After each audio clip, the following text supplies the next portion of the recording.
de adultério não muda o que nós somos diante do Senhor.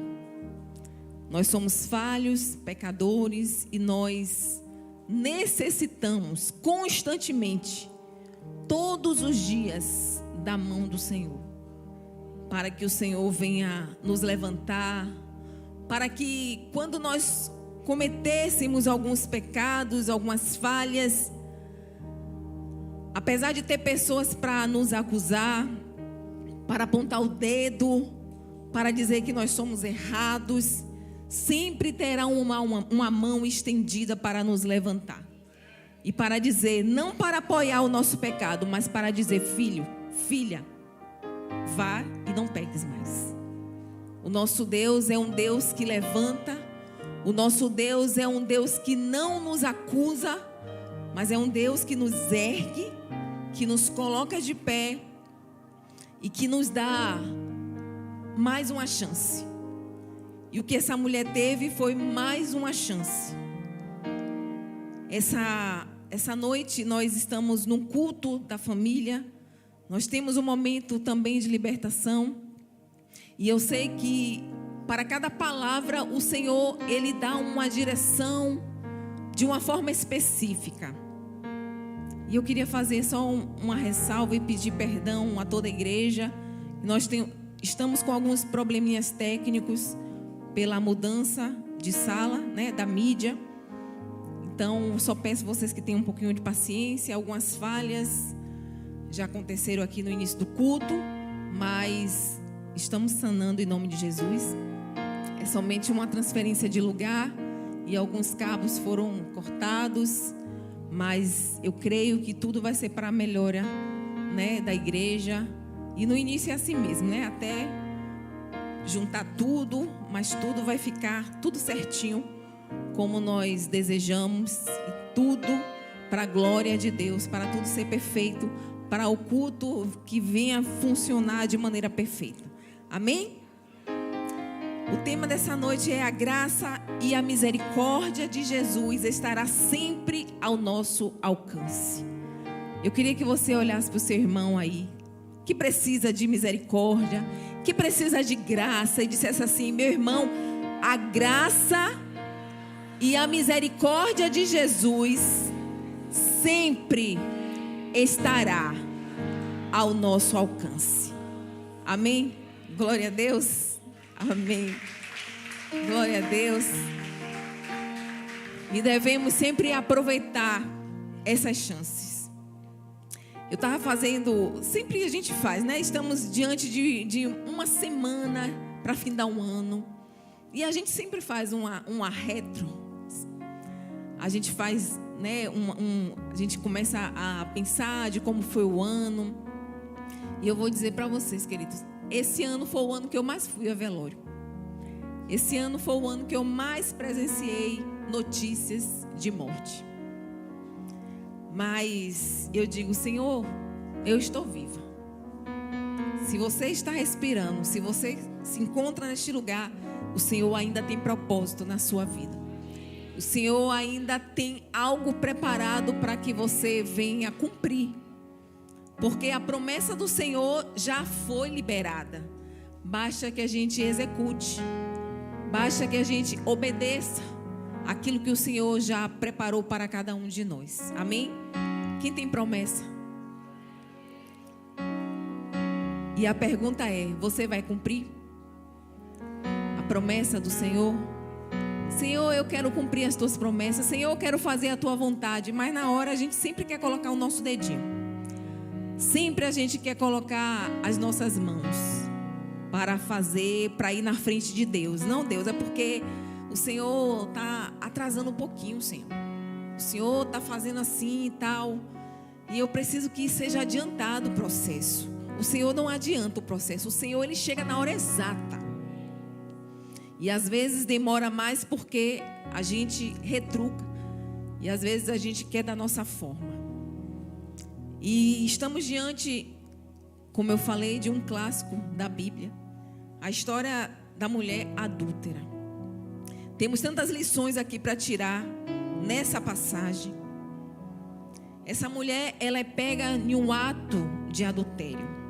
Não foram pessoas que foram dizer, sabe, ó Senhor, eu ouvi que essa mulher adulterou. Não, ela foi pega em um ato de adultério.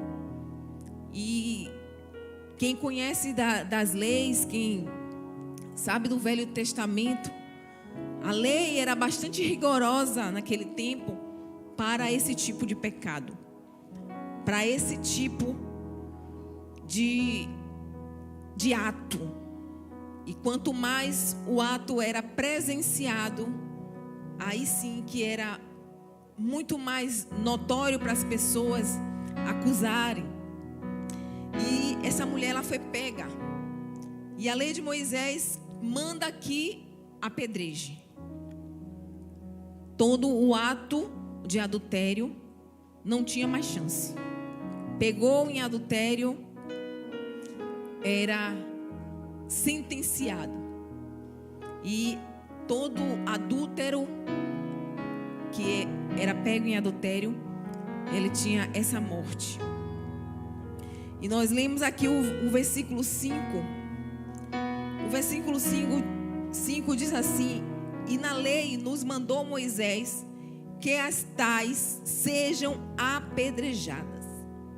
E aí, como nós presenciamos alguns versículos, esses homens, esses doutores da lei, eu não via eles como um cumpridor de mandamento. Se vocês perceberem as passagens, todos eles, quando retrucava, quando fazia pergunta para Jesus, era sempre para colocar Jesus numa saia justa. Eles não queriam cumprir a lei, eles queriam pegar Jesus numa saia justa. Então, por que, pastora, está dizendo isso? Porque nós vamos ler depois um versículo que prova isso, que a mulher não era para ter pego somente sozinha, tinha alguém que adulterou junto com ela. E nós vamos ler depois essa passagem. Então, eles queriam pegar Jesus numa saia justa. Se Jesus mandasse apedrejar aquela mulher, aí iam dizer: faltou graça, faltou perdão. Jesus sentenciou a mulher. Jesus ia ser pego de qualquer forma. Se Jesus mandasse que ele executasse a lei, iam falar que Jesus não estava exercendo o perdão e a graça. Se Jesus mandasse que não apedrejasse a mulher, Jesus não era cumpridor da lei. E Jesus é cumpridor da lei. Só que Jesus acrescentou um mandamento em cima dessas leis. Jesus disse que amarás o próximo assim como eu vos amei. Jesus, ele sempre tinha algo a mais. Só que Jesus, ele respondeu em cima de um pouco de silêncio dele e levou esses homens a refletirem. Então, eles tentaram construir algo que pegasse Jesus lá na frente. Eles tentaram construir uma armadilha para Jesus. E se nós vamos ler algumas parábolas, nós vamos ler no Novo Testamento, e a gente sempre vê: o que dizes? O que o Senhor acha? Então, eles já sabiam da lei. Quantos concordam comigo? Os doutores da lei já sabiam de toda a lei. Só que ele ainda indaga Jesus: o que o Senhor diz? O que tu dizes? Porque a lei nos manda que apedreje essa mulher. Em Levítico capítulo 20, verso 10, vai dizer que se um homem adulterar com a mulher, quem quiser abrir a sua Bíblia, se um homem adulterar com a mulher do seu próximo, será morto a adúltera e o adúltero. Não é assim que está dizendo? E aqueles homens da lei esqueceram disso? Será que ele só conseguiu pegar a adúltera? E o adúltero? Porque em Levítico, que é o Velho Testamento, que também fazia parte da lei, o que diz? Se um homem adulterar com a mulher do seu próximo, será morto. Adúltera e o adúltero. Então será que eles estão querendo cumprir a lei pela metade? Porque só enxergaram uma mulher adúltera. E ela adulterou com quem? Já que foi pego no adultério, ela ia adulterar sozinha? Esqueceu que lá em Levítico diz que tanto o adúltero quanto a adúltera, que são pegos em adultério, serão mortos. Então, a intenção desses homens não era executar a lei. A intenção desses homens era pegar Jesus do jeito que eles queriam. Eles queriam pegar Jesus numa saia justa. E eu digo, quantas vezes nós ficamos assim? Quantas vezes a gente conhecendo a palavra, quantas vezes a gente aí pergunta: Deus, está certo isso? Senhor, está errado isso? Senhor, esse comportamento meu? E a gente quer resposta, sendo que a gente já sabe a resposta. A gente quer um ultimato. Nós queremos uma palavra a mais, sabendo do que nós cometemos. Diariamente cometemos erros, cometemos falhas, mas sempre o Senhor tem uma chance. E o Senhor, Ele dá uma resposta tão sábia. O Senhor diz assim: isto diziam eles, tentando, para que tivessem de que o acusar. Mas Jesus, inclinando-se, escrevia com o dedo na terra. Será que Jesus aqui estava escrevendo os 10 mandamentos? Sempre fiquei curiosa para saber o que Jesus estava escrevendo ali. Será que Jesus estava escrevendo o nome dos pecadores? De todos aqueles homens ali que estavam se dizendo os doutores da lei, a maioria deles, ou todos eles, já foram parceiros daquela mulher? E o Senhor diz, Ele continua dizendo: e como eles insistissem, perguntando-lhe, endireitou-se e disse-lhes: aquele que dentre vós está sem pecado, seja o primeiro que atire pedra contra ela. O Senhor, Ele disse que a mulher é errada? O Senhor, Ele disse que a mulher estava certa? O Senhor estava ali apoiando o erro daquela mulher? Em momento algum. O Senhor simplesmente disse: vocês que estão aqui, nesse meio, se você não tem pecado, então atire a primeira pedra. E quando ouviram isto, saíram um a um e começaram pelos mais velhos até os últimos. Ficaram só Jesus e a mulher. E eu acredito que naquele exato momento que aquela mulher ficou sozinha com Jesus, ela teve um encontro com Ele. Um encontro, ela viajou no passado, ela teve realmente um encontro de verdade com o Senhor. Eu acredito que ela se arrependeu dos seus atos. Eu acredito. Jesus, Ele de forma alguma, o Senhor, Ele condenou e também não disse que ela estava correta. O Senhor simplesmente disse: se eles não te condenaram, eu também não te condenarei. Mas vá e não peques mais. Qual o nosso problema?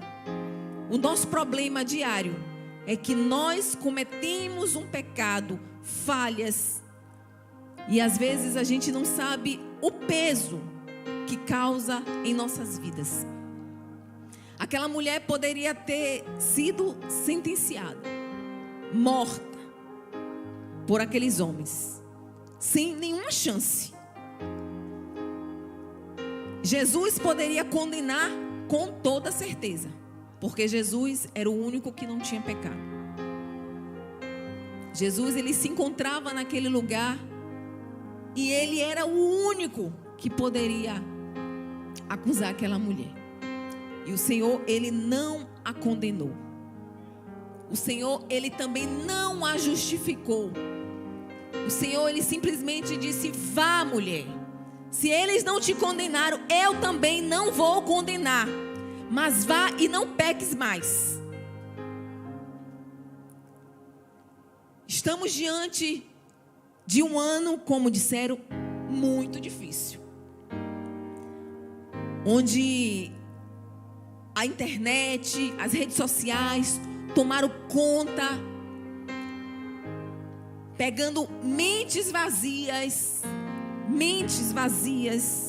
poluídas, de tantas coisas que não edifica, que não exalta, que não faz nenhum sentido para vidas, para pessoas ter um encontro com Deus. Vi muitas pessoas perdendo suas vidas, tirando as suas vidas, por conta de notícias, falsas notícias, por conta de dizer que a sua vida não tem sentido. E nós olhamos para uma mulher que sim adulterou, foi acusada de um pecado que diante da lei ela não teria mais chance. Só que eu estou diante de uma sociedade que existe chance. Eu estou diante de uma sociedade que tem vida, que tem chance de ter um encontro com Deus, que tem chance de largar os seus vícios, que tem chance de largar os seus traumas, que tem chance de escolher viver e não morrer. Eu estou diante de pessoas que só não quer ter um encontro com Cristo se não quiser. Ainda estamos vivendo em um tempo que ainda a palavra não foi proibida. Estamos ainda vivendo em um tempo que ainda a palavra ainda é acessível para todos nós. Estamos vivendo em um tempo que nós podemos entrar e sair dos ambientes da igreja. Podemos evangelizar, podemos cultuar o Senhor nas praças ainda. E o que você diz? E o que você me diz? Nós não estamos mais debaixo de uma lei. Estamos debaixo de uma graça. E essa graça não nos dá respaldo para a gente pecar. Essa graça nos dá respaldo para nos arrepender todos os dias, para a gente se desviar do mau caminho. Essa graça nos dá respaldo para a gente escolher viver. E eu estava falando um dia com as meninas, estava falando assim: como pode uma pessoa escolhe viver da sua forma, de uma maneira terrível diante dos olhos do Senhor, viver de uma vida que não agrada nem um fiapo do cabelo do Senhor, e ela simplesmente olha para a vida dela e diz que quer tirar sua própria vida. Mas foi ela que escolheu viver dessa forma. Foi ela que escolheu. E aí a pessoa que estava conversando comigo disse que ela recebeu a ligação dizendo que essa pessoa estava trancado dentro de um quarto e estava querendo se suicidar, tirar sua própria vida. Deus é o motivo da nossa alegria. O pecado nos afasta dessa alegria. O pecado nos afasta desse sentido.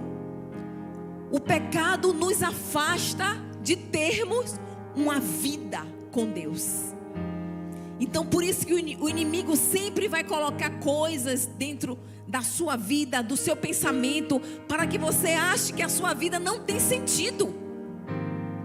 E eu digo para você, queridos, que você não vai conseguir mudar a sua vida, mas você pode dar um passo para estar com o autor e consumador da nossa fé. Nós somos atraídos pela santidade. Nós renunciamos coisas e nós nos aproximamos do Senhor. Nós rejeitamos as coisas do mundo e nós conseguimos nos aproximar do Senhor. E aí você tem a sua alegria de volta, você vai ter seu sentido de volta, você vai ter, sabe, todos os planos, os desejos que você sonhou para você de volta. Só que quando acontece o contrário, se aquela mulher não tivesse o apoio de Jesus naquele momento, graças a Deus, que esses homens o acusaram na frente de um santo, de um homem digno, de um Jesus que não está aqui para nos acusar, mas está aqui para nos dar sentido, para olhar para nós e fazer com que a gente se arrependa daquelas coisas, dos atos que nós cometemos, para nos frustrar, para nos cancelar do mundo que nós vivemos, não, para através desse testemunho a gente consiga atrair pessoas para Ele. E é somente com a alegria do Senhor, somente escolhendo estar nos braços do Senhor, nós conseguimos de volta tudo aquilo que o pecado tirou de nós. O pecado tira todo o sentido da nossa alegria. O pecado, ele realmente nos afasta. Sabe quando você vê uma pessoa totalmente feliz, todos os dias? Você vê aquela pessoa, ela tendo um comportamento feliz, está com você do seu lado, ela tem prazer de chegar e contar novidade, de te abraçar. E de repente você vê aquela pessoa se afastando. De repente você vê o comportamento dela mudar. O que é isso? Algo entrou na sua mente. Algo roubou a alegria. E é tão rápido a gente ter essas más experiências. É muito rápido. Basta uma influência. Basta ligar o seu dedinho. Basta você se conectar na internet. E eu digo para vocês que, pastora, mas eu não sou influenciável. Mas tem muita gente com a mente vazia, com o coração vazio, que não dá nada para Deus, que não exalta a Deus, que quer viver da sua forma. Uma hora ela vai ser sucumbida pelas influências desse mundo, pelas influências das redes sociais, pelas influências de pessoas. E nós que estamos pregando a palavra, nós vemos o quanto é importante a gente falar de pecado. Como é importante a gente falar de arrependimento. O ano está acabando. O ano está findando. E nós temos que perceber que se a nossa vida não está inteira, se ainda a nossa vida não está fazendo totalmente sentido, é porque o autor, é porque o dono dela, o nosso Deus, ainda não fez morada de forma total. Deus, ele precisa fazer morada de forma total. Deus, ele precisa ser o dono de todas as áreas das nossas vidas. Se nós cremos num Deus vivo, nós cremos até o fim. Nós temos que crer até o fim. E essa passagem, ela me fez tirar algumas lições aqui pra gente. Tenha cuidado com pessoas que não valorizam e não protegem o seu valor. Tenha cuidado. Tenha cuidado. Eu falo muito. Pessoas ela admira, pessoas ela te elogia, mas é tão rápido essas pessoas pensarem o contrário de você. Basta você não fazer os seus caprichos. Basta você não concordar com tudo.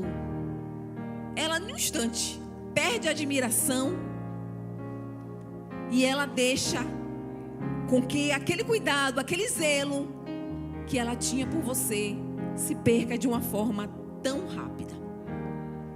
Então tenha cuidado com essas pessoas que não valorizam e não protegem a sua vida. Que por um sentido tão pouco, por você não concordar ou discordar com algo que ela te apresentou, ela chega ali do outro lado e começa a falar mal de você. Esse é um ano que nós vemos pessoas que ela perde, num piscar de olhos, ela perde o interesse.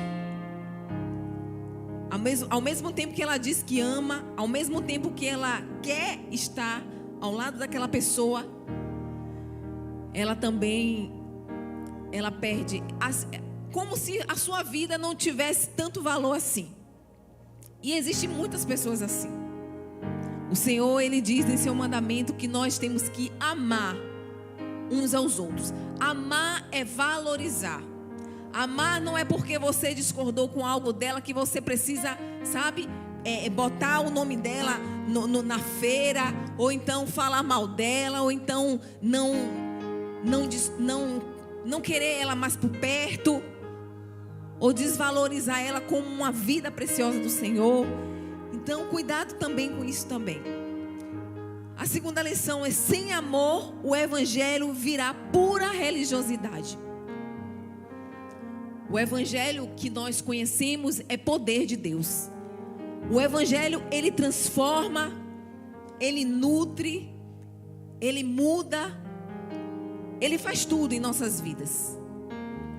Mas se não tiver amor, se nós não tivermos amor pelo evangelho, vira religiosidade. Ah, isso aí não tem nada a ver. Isso aí não tem nada a ver. Olhe o amor se esfriando. E aí você vira um religioso dentro da igreja. Cuidado também.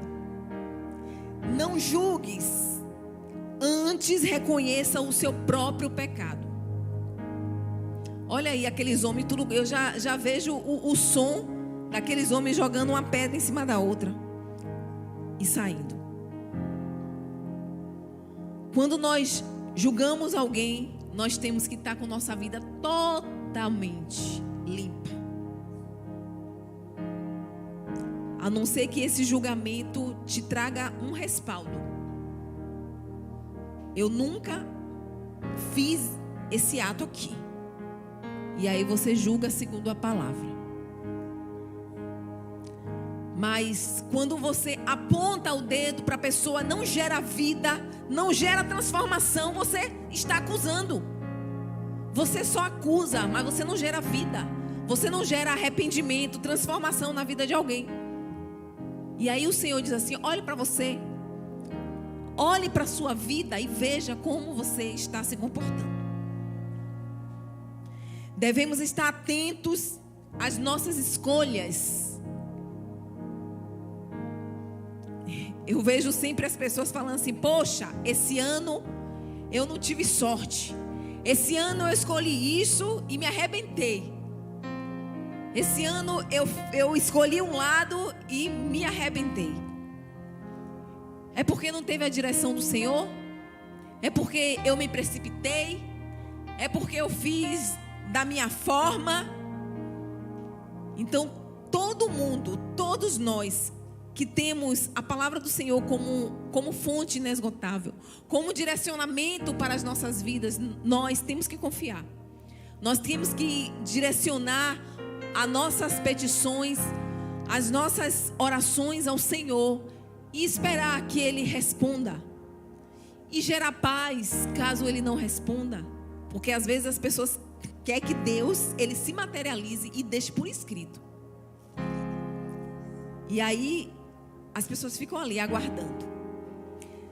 Deus fez você orar no sentido de algo, gerou paz em seu coração, não vai gerar atrito, não vai gerar dano. Então, é a escolha certa. Amém? Deus, Ele é o único que sabe lidar com todas as nossas dificuldades. Poucos aqui presentes sabem lidar com as dificuldades. Poucas pessoas que se encontram aqui em nosso meio sabem ter equilíbrio. Quando passa por alguma dificuldade, quando passa por alguma adversidade, uma notícia ruim, e esse momento que temos que ter equilíbrio. E Deus, Ele é o único que nos dá habilidades para isso, que nos capacita para isso, para viver de uma forma equilibrada. Deus, Ele quer que tenhamos experiência para conhecer Ele de forma completa. Eu não tive ainda uma experiência com o Senhor. Está faltando o quê? Eu te faço essa pergunta. O que está faltando você ter uma experiência com o Senhor? Porque eu só vejo você reclamar. Eu só vejo você dizer como faço para alcançar uma experiência. Como é que eu faço para o meu... Tem gente que se entristece e fala assim: poxa, eu não estou sentindo a presença. Sinceramente, tem a ver mais com nós mesmos do que com o próprio Deus. A presença de Deus é existente em nossas vidas. Existem coisas que o Senhor espera que a gente faça. Às vezes essa falta de sentir a presença do Senhor é falta de você deixar de lado aquilo que desagrada a Deus. Às vezes é preciso a gente deixar certas coisas para a gente começar a esvaziar de nós mesmos, para a gente começar a sentir essa presença. Quanto mais a gente deixa as nossas coisas, as coisas da carne de lado, a gente volta para a presença de Deus. A gente consegue sentir, começa a sentir essa presença do Senhor. Amém? E Deus, Ele sempre está para nos dar oportunidades. Você não... E o diácono Igor estava falando no início aqui, que quem não passou por uma dificuldade esse ano, quem não passou por coisas extremas, falta, tantas coisas, né? Porque isso faz parte da nossa vida ser lapidada. Mas eu quero fazer uma outra pergunta e vocês respondam aí no pensamento de vocês. Quantas oportunidades vocês também deixaram passar? Quantas oportunidades Deus apresentou na sua vida e nós que estávamos distraídos, ou então porque estavam buscando outras coisas, a gente deixou passar. Então eu quero dizer para vocês: se volte para Deus. Se volte para Deus. Tenha um coração totalmente desprendido das coisas terrenas, totalmente desprendido das coisas que te agradam. Não, eu agora vou escolher agradar ao meu Deus. Eu agora quero que a vida do Senhor faça sentido para mim, porque eu mesma, eu não tenho essa capacidade de dar sentido à minha própria vida. Só o Senhor pode dar sentido à sua vida. Só o Senhor pode te perdoar. Só o Senhor, Ele pode transformar. Só o Senhor pode libertar. Pastora, mas eu estou vivendo em um caos. Eu ainda não consegui me libertar desse vício. Eu ainda não consegui, pastora, me libertar desse pecado. Só depende de você. Todo o ambiente, toda a atmosfera, quando você se lança na presença, o ambiente é propício para a gente receber tudo aquilo que Deus, Ele tem preparado para cada um de nós. O nosso coração, ele muitas vezes não vem aberto, porque eu não sei se é um certo medo que nós temos. Eu não sei se nós temos medo do novo. Tem muita gente que tem medo do novo. E eu digo para vocês mais uma vez, vai chegar um ano que o Senhor, Ele vai tirar a ansiedade de corações. Você tem que gerar um ano com expectativas, sim, mas expectativas no Senhor. Tire a ansiedade, porque quando você tem ansiedade, você está confiando em você. Quando você tem ansiedade, você confia nas suas mãos, fazendo algo. Quando você tira a ansiedade do seu coração, você confia completamente no Senhor. Você dá espaço somente para o Senhor na sua vida. E que você inicie um ano profetizando, declarando que a sua vida só tem sentido se Deus for Deus na totalidade da sua vida. Se Deus realmente for o Deus que vai suprir todas as coisas na sua vida. Chega de dar espaço para pessoas. Chega de se decepcionar com pessoas. Às vezes a pessoa nem sabe que você se decepcionou com ela, porque você gerou uma expectativa nela que nem ela sabia. Todas as vezes que você se lança diante do Senhor, Senhor, eu quero tirar toda a ansiedade do meu coração. Senhor, eu quero me desprender de toda a confiança que eu tenho em mim mesma. Porque se você não sabe, nós também podemos nos decepcionar. Decepcionar com nós mesmos. Sabe? A gente passa anos prometendo algo. Senhor, eu vou fazer. Eu vou fazer assim, assim, assim. E depois, cadê a verdade? Cadê a verdade declarada? Será que esse ano ainda Deus, Ele ainda pode confiar nas suas palavras? Será que Deus ainda este ano, Deus pode confiar nas suas promessas? Naquilo que você também promete para Ele? Senhor, eu serei aquilo que o Senhor quer. E aquilo que o Senhor já determinou para a minha vida. Deus também espera isso de nós. Às vezes a gente está assim, ó. Manda Deus, faz Deus. E Deus, sim, eu vou fazer, mas você também, sabe, também tem algo para mim. Dê o seu coração por completo. Saia da credibilidade das pessoas. Você dá crédito a muita gente que o Senhor disse assim, olha, cuidado. Tem pessoas que eu vou te colocar para ensinar, mas tem pessoas que eu vou arrancar da sua vida, porque ela não vai ser para edificação da sua vida com Deus. E às vezes a gente não entende porque certas coisas acontecem. Por que fulano parou de falar comigo? Porque fulano de repente se mudou, foi para outro lugar, foi para bem longe de mim. Até uns 2 anos atrás eu ainda questionava. Vou falar mais uma vez aqui. Ela falou assim, não faça isso que eu te amo. Uma amiga minha, fomos líder e vice-líder de um ministério. E aí a gente casou quase no mesmo período. Eu falei, pô amiga, quando você casar a gente vai fazer um almoço, vai levar os nossos maridos para almoçar, e a gente vai fazer acontecer. Várias promessas. Gente, a mulher simplesmente sumiu. Tomou Doril, a dor sumiu. Sumiu. Aí um dia eu fui pregar em uma igreja onde a mãe dela estava. E eu contei esse testemunho. Aí ela futucou minha mãe e falou assim, ó, deve estar falando dela, né? Que ela sabia que a gente era muito amigas. Deus, Ele vai colocar pessoas que vai fazer parte do seu crescimento em um tempo. Depois, Deus vai se encarregar de colocar outras pessoas que vai fazer parte do seu crescimento. E o que você quer puxando aquela pessoa que Deus já está tirando? Ah, mas fez mal a você? Não. Mas Deus, Ele quer outras pessoas fazendo parte do seu meio. E a gente às vezes quer trazer aquela pessoa para ali, para nossas vidas. Confie no Senhor. Confie no Senhor.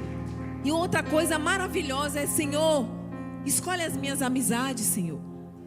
As solteiras, Senhor, escolhe, Senhor, um homem de Deus, um homem que te ame mais do que vai amar a mim mesmo. O meu ama mais a Deus, que às vezes até esquece de mim em casa. Ele quer morar na igreja. Eu falei, oh glória. Deus é bom o tempo todo. A gente tem que pedir perfeição, porque a vontade dele é perfeita. A gente tem que pedir e nós temos que aguardar, porque Deus, ele faz de forma perfeita. Então, tira a ansiedade. Aproveite esse tempo, aproveite essa semana, aproveite esse período. Porque tem gente que fala assim, não, as promessas é a partir do dia 1º. Não, comece a prometer a Deus agora. Comece a profetizar coisas que você ainda não conseguiu. Faça isso. Dê totalmente a sua vida para Deus. Entregue tudo a Ele, tudo. E Ele vai fazer coisas grandiosas. Deus, ele vai fazer algo maravilhoso na sua vida.